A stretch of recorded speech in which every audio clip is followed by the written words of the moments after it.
how many people in the Canadian population earn up to $100,000 a year? Average people will earn, say, 50,000, 40 something $1,000 in a year, right? Yeah. And you have to factor in taxes. Yeah.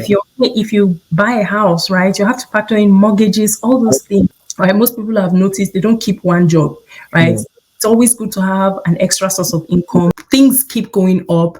The interest rates are increasing. Bank of Canada is increasing interest rates. And with interest rates increasing, you have a lot of things going up. Mortgages are going up. The prices, real estate is going up. It's so expensive to buy a house now. Rent is going up. Groceries are going up. So like it's affecting everybody. It's funny because the healthcare system is I heard there's shortage of doctors there. there's shortage of doctors, right? There's shortage of doctors. You have long wait times in the emergency room. People are waiting hours, more than 12 hours to see a doctor, you understand? Hello guys, welcome back to my channel, and today we have Ada in our midst again. This is the third or fourth time on this channel, I think. Yeah, Ada, you're welcome. Yeah, please introduce yourself. Welcome to our channels. Welcome to Dr. Ayo's channel, and welcome to my own channel as well. Yeah. And yes, I make YouTube videos about studying in Canada, lifestyle, immigration, some blogs, and all that. So it's nice to catch up again and do this collab again. Guys, the name of our channel again is Ada Canada. Before you press ADA, you will see it on YouTube. Right? She's famous now. Yeah, so today we are going to be talking about like a trending topic, an important topic. Why are people leaving Canada? And there is no better person to bring on to discuss about this. She's a resident. She's actually a citizen of Canada. And she's better pleased to tell us what's actually going on in Canada these days. Ada, why are people leaving Canada? Is it because the place is boring? Is it because of weather or what? Why? What do you think? So to start off with, Canada is not boring.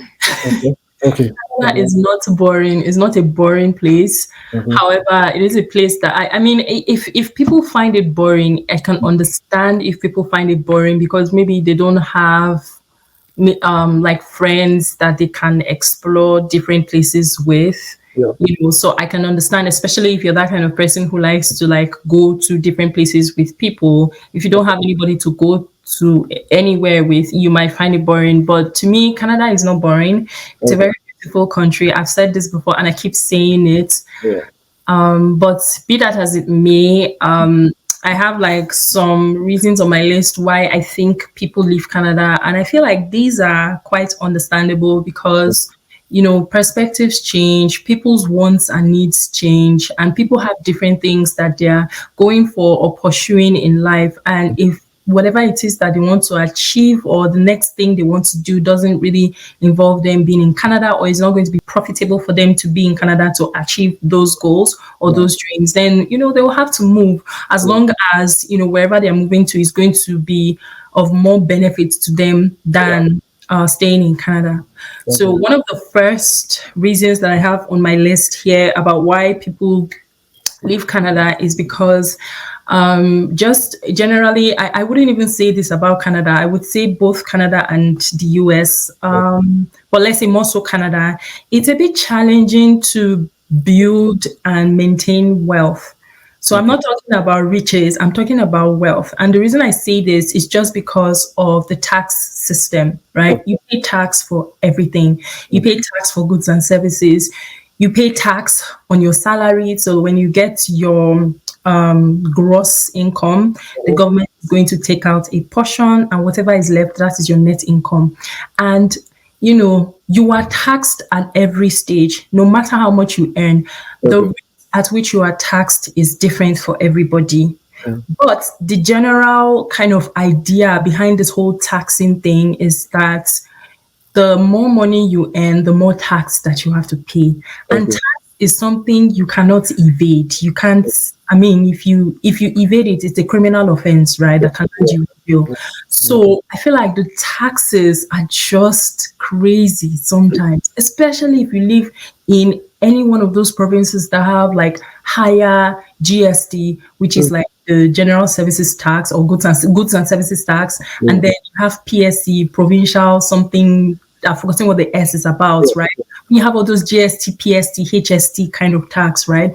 It's different. For example, in a place like British Columbia, I think British Columbia is one of the most expensive provinces to live in, and the tax is about 12%, right? Because the GST is 5%, the HST or the PST is 7%, so that's 12% in total. A place like Ontario, I think it's around 12%, or is it 13%? A place like Alberta, where we are even somehow better because we only have GST, which is the goods and services tax, so that's 5%. So if you're buying something, right, if you have this particular item that you're buying, right, what you pay, it is different by the time you add the tax, Yeah. right? And then in your pay, like your salary, right? At every stage, for example, if you earn somewhere between, I don't know, maybe $10,000 to $20,000 in a year, right? eh, the amount of tax that you will pay is not the same with someone who earns $50,000 a year. Okay. That too, it's not the same with someone who earns $100,000 a year. For example, if you get, let's say you get $5,000 in a month, you have a job that is paying $5,000 in a month, Yeah. and that $5,000 is your gross income. That's like all the money you've made for the entire month. Let's say it's over $5,000. Mhm. And by the time the government takes their taxes, Yeah. by the time all these deductions come in, you might end up with having just $3,000, Wow. right? Or 3,000 and something. Depends, right? And out of that 3,000, you have to pay rent, Mm. you have to, pay for utilities, Yeah. you have to pay groceries, you have to pay this bill, you have to pay that bill, and all those things. So Yeah. by the time you remove all this money that you have to pay You are left with nothing. Yeah. every month, how much is left for you to save? So that's why, like, it's crazy sometimes, right? Yeah. Most people, like, for you to be like, let's say, rich, rich, rich, and by rich, like get to that point, let's say maybe you're earning Yeah. over $1,000, over $200,000. It's going to take a while. It's not something that just happens overnight, except maybe if you're somehow favored and you just suddenly land in this position that just sets you up, that pays that high, right? But, how many people in the Canadian population earn up to $100,000 a year? It's not much now, right? On average, people will earn a median average of, let's say, 50,000, 40 something thousand, $60,000 in a year, $70,000 in a year, depending on what area, what sector you're in, right? Yeah. And you have to factor in taxes. If you are married and you have kids, right, you have to factor in your kids. If you buy a house, right, you have to factor in mortgages, all those things, property taxes. Yeah. So what is left to save, right? And that's why most people that I've noticed, well, including myself, especially if you are international, right? Most people I've noticed they don't keep one job, right? Yeah. It's always good to have an extra source of income to supplement. These days, you hardly see a single income household, except maybe that household is maybe a single parent, right? But if it's like a couple that are married, right?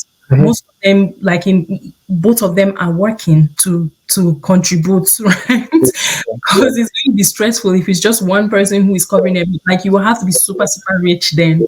So I think that's one reason, just the taxes, and because of this, you have people moving to places where they don't really collect tax. For example, in the Middle East, right? In the Middle East is where you can work, and if they are paying you $10,000 in a month, that's exactly what you're collecting. That's So what you take home. Yeah. yeah, they don't really have the tax. Yeah. I understand what you meant by there's a kind of, it's so difficult for you to have a wealth, because there's a kind of cap on it. And I'm very sure private business owners also will struggle with tax.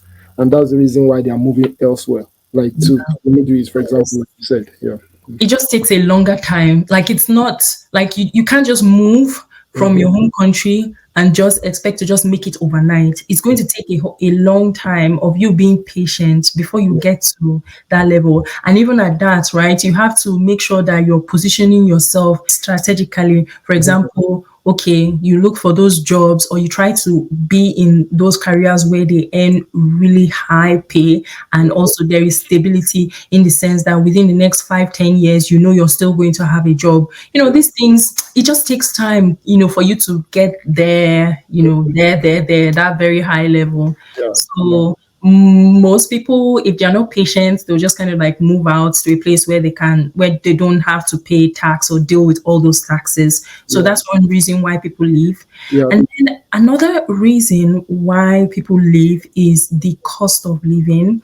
Okay. I don't know how it is over there in the US, but I know here in Canada things are just, I'm like, there's a lot going on. I'm just looking at it with like side eye. You say it's the same The in India. inflation is crazy, guys. The inflation is crazy. I remember when I'm talking to some of my friends or my family members back home and they're complaining things are so bad in Nigeria, things are so bad. Yes, things are so bad. But like when I try to tell them that it doesn't really feel any better sometimes because things keep going up. The interest rates are increasing. Bank of Canada is increasing interest rates. And with interest rates increasing, you have a lot of things going up. Mortgages are going up. The prices, real estate is going up. It's so expensive to buy a house now. Rent is going up. Groceries are going up. So like it's affecting everybody. It's affecting everybody. Except maybe if you're such a very rich person that you don't really have to worry about anything, or if you don't have responsibilities. But if you have responsibilities as an adult, you're working, you're earning money, right? You will feel it. Insurance is also expensive. Like everything just keeps going like higher and higher and higher. And I'm feeling it myself. I remember I moved last year and I moved the year before, right? So I moved in 20, like I moved locations, accommodation in 2021 and also last year in 2022. And there was a very big difference in the cost of rent. There was a very, very big difference, right? In jump. And I'm like, what's happening? What's happening? Yeah. Do you think not finding a desired job contributes to the problem? For example, there are professionals that move to Canada because online they said, "Oh, professionals gonna come to Canada, this and that." But when they arrive Canada, it's a different story. So maybe there is this unrealistic expectation, right? Yes, and honestly, this thing you're saying, the first thing that comes to my mind is doctors. Doctors are affected the Absolutely. most. Internationally educated doctors, Absolutely. nurses, not so much because I mean, with nursing, right? All you have to do come in, write like satisfy the requirements. If they approve you, write licensing exam, and then you start earning as an RN, right? Which might be better than what you were earning back home, especially if you're from a third world country. But doctors, it's harder, especially in Canada. In the US, it's slightly better because you have a lot of medical schools. Much better. Yeah, you have much more variety, medical schools. People can go outside, study, write exam. It's better in Canada. First of all, we don't have much medical schools here compared to the US. Second of all, the process is just so difficult. It's just so difficult that you cannot even when you come in, for example, what I've heard a lot of doctors complain about is, when they come in as maybe permanent residents, or maybe when they come in, say, for example, to study an MPH degree and then use that to like try and write those licensing exams, right? It's very difficult. And then again, if you now belong to a minority, it's even harder because you have to work twice as hard as somebody who is, not minority or someone who is of a different, of like Caucasian descent, if I'm to say. So you spend thousands of dollars writing exams that you have to pass. And then when it comes to matching, you don't even get where you even desire. Yeah. You don't get where you doing this. That's if you even match. In the US, for example, the last statistic says 60% of foreign trained medical doctors match into residency. It's a lot better. That's a record high in the US. But in Canada, I'm very sure it's less than 10%. Less than 10%. Yes, they make it so tough for internationally trained doctors to come in, which is funny because the healthcare system is. I heard there's shortage of doctors there. There's shortage of doctors, right? There's shortage of doctors. You have long wait times in the emergency room. People are waiting hours, more than 12 hours to see a doctor. You understand? The shortage of family doctors. People can't even register to have a family doctor. You have to wait or be on the list or some of those other things, right? To be honest, I wish I could understand why they can't like bend some rules or like make it easier for doctors The to. problem. It's intentionally done because I was listening to a podcast. Some Canadian physicians are talking about it, and they can't actually lay their hands on it. So they actually said maybe because of money, the government are trying to, keep the money within. If you come as a foreign doctor, there's no way you can contribute to the economy by you are not returning any loan, you are not repaying any loan. So they Oh, need someone to study in their country, I'm obtain paying. a lot of money, and keep returning the loan back to the system. So that's one of the reasons. Yeah. University of Toronto. Um, there was there was this girl, right? She's actually Nigerian, but she left. She and her family they moved to Canada. I think when she was much younger, I think in early teenage years or so, and she actually studied at University of Toronto in medicine. She Mm, ended up being the best graduating student, like the class valedictorian mm, in 2020. This story actually was on LinkedIn. So in 2020, she was class valedictorian. She happened to be the only black person in her entire class. But even at that, right, I read her story. She did an interview and she was talking about the level of racism she encountered, both from her classmates, from instructors, and then from patients when they are doing all these clerkships or internships, right? About yeah, how people will say the moment they see her, they don't want her as a doctor. She was mm, the only black student. And even at that, being the class valedictorian, she received a lot of death threats from her classmates wow, because, okay, why would they allow somebody who's black to be class valedictorian? What about them? Right? She's wow. just smart. She's just smart. Okay. And then the following year, which was 2021, like the next set of medical students that they admitted, right, in their bid to include all this diversity stuff, like they want to be inclusive, they want to Yeah, show that diversity, they admitted about, I think it was 250 students into med school that okay. year. So this cohort now is going to graduate, I think, in 2024 or Okay. there, yeah, 2024 or so, or 2025. Mm, And in that cohort, right, because she was the only black student. So after this whole George Floyd issue, mhm. when they admitted those 250 students, just guess the percentage of people who were black. We have Um, not even come to other ethnic minorities, mm, right? It was just 20%. imagine. It was just 20 out of 250, meaning there were less than, I think there were less than 20 black people, Yeah. right? And that 250, it's not everybody that is going to graduate as it does. Some people might drop out or fall Sure. out at the end of the day. So it's very tight and it's very tough. Mhm. Very, very tough. I know in my channel, I made a video about, going to med school in Canada. And I specifically told people because I searched virtually all the medical schools in Canada. And I told people that if you're not a citizen or a permanent resident, you cannot go to med school in Canada because they will not take you. So if you're coming into Canada thinking you want to study medicine immediately, you have to find something else to do. And then when you get your permanent residency, you can then pursue med school, right? There's so many things involved. There are so And many it's been things going involved. for years and years. I mean, decades. It's not something of maybe from the 2000. No, it's been like that for since the It's been like that for a long time.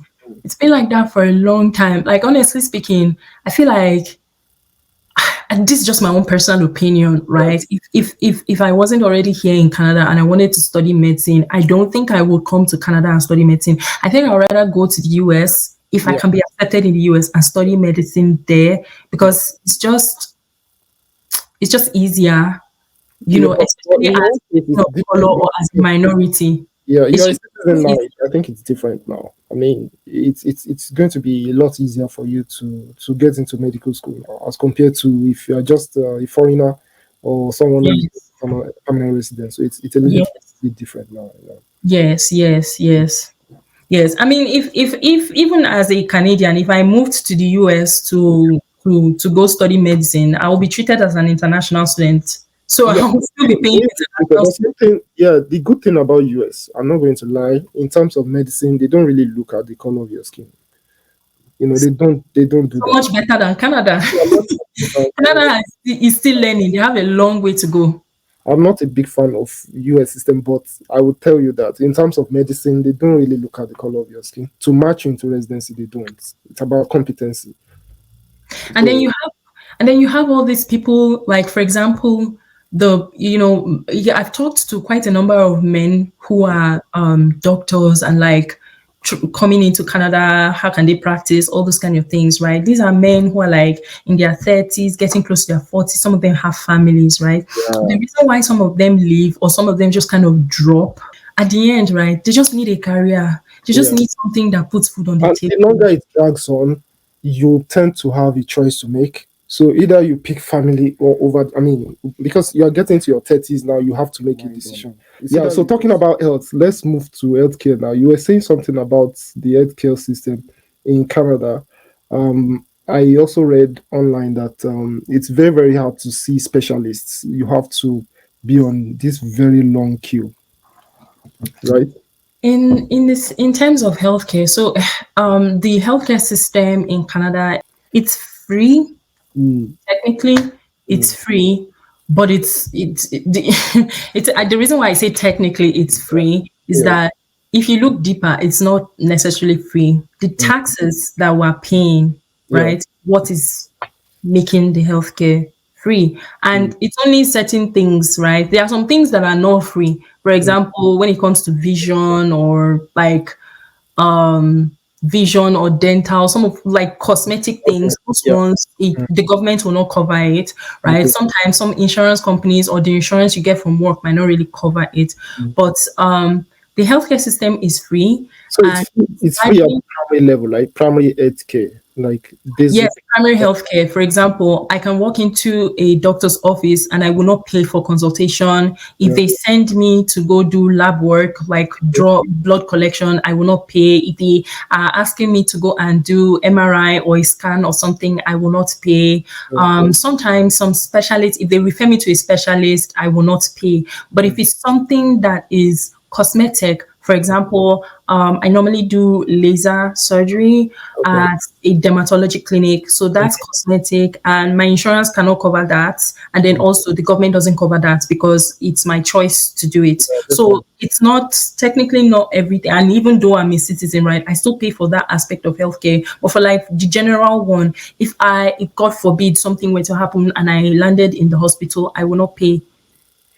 Okay, okay, But people who are foreign, for example, if you don't have permanent residency, mm, if you don't have a status here in yeah, Canada, let's say okay, you're temporary, right? yeah, You have to pay, right? okay. Difference. If I were to get pregnant and give birth, I will not pay for giving Okay, birth. mm, I will not pay for giving birth. If I yeah, wanted to have a tummy tuck after giving birth, I yeah, think that's also free as well. I will not pay. oh, So, like at that primary healthcare level, mm, it's largely free okay, and largely publicly funded. We don't mm, really have much privately funded. Like we don't have much of the private sector here, yeah, except for I don't know something like a dermatology clinic will be private, something that is cosmetic, where they do all this plastic surgery, Botox, or yeah, maybe something like laser treatment for the eyes or something like that. mm, That's something that is private, but yeah, they pay more. mhm, But in the general sense, right, we yeah, don't really have much of that private coverage. okay, And there's also there are so many facets to the healthcare system. So mm, there is the fact that okay, it's largely publicly funded, number one. Number mhm, two, we don't have enough staff, mm, right? We don't have like there's a shortage of nurses, there's a shortage of doctors. mhm. We don't have so much doctors. So the fact that we don't have much staff, that's also adding to the longer wait It's times. self-inflicted as well.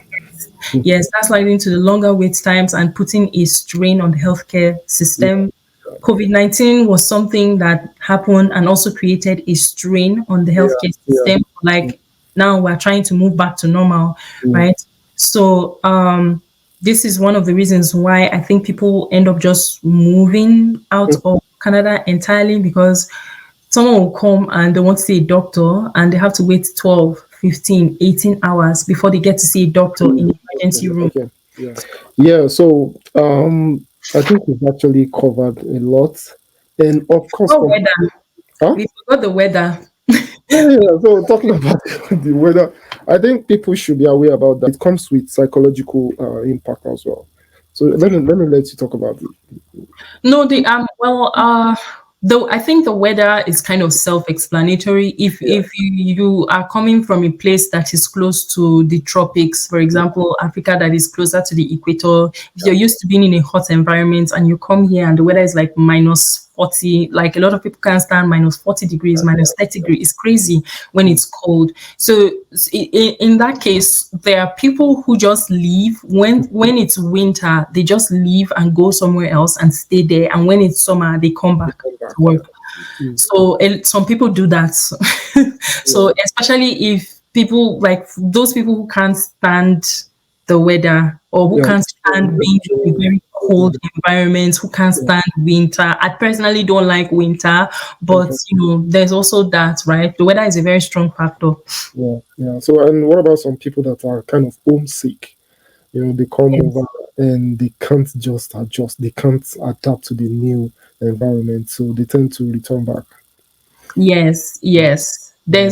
There's also that being homesick. Most people I know who are homesick, just it's a thing of just maybe booking a trip and going back home and then coming back. Yeah.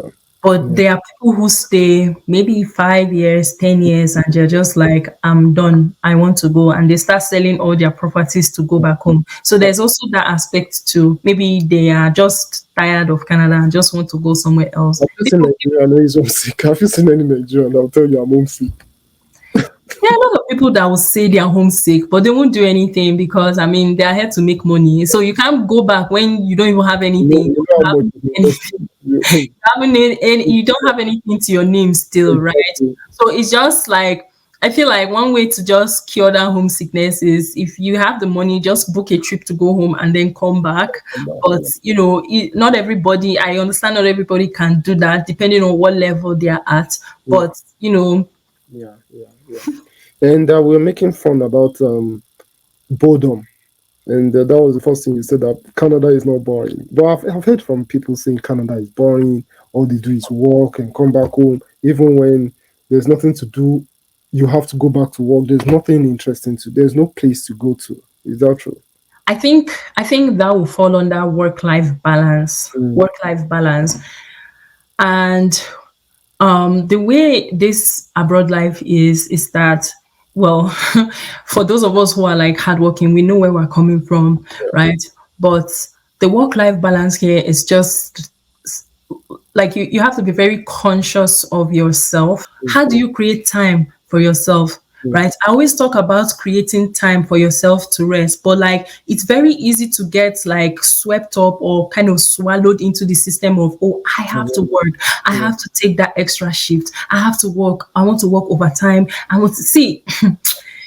There's nothing wrong with if you have the capacity, do it. But one thing I've realized is because I work overtime too sometimes, but I try and consciously regulate it. But I feel like, and that's why it's very easy to get bored, Yeah. right? Okay. Because if you're always working, or if your friends around you are always working, if you're that type of person who likes to have company when you go out, because one thing I would say, Canada is not. I don't find Canada boring. I Okay. just think maybe it's just maybe individual preferences or Yeah. like Yeah. I always encourage people to just go out there and do something or see something. If there's a festival that's happening, go out there and go see it. If you Yeah. can travel within Canada. Canada is a very beautiful place. Okay. That's Thank one you thing. very much, Ada. And guys, thank you so much for watching, and click the like button and also subscribe if this is your first time on our channels. And we see you guys again the next time. Thank you. You. Peace. Bye.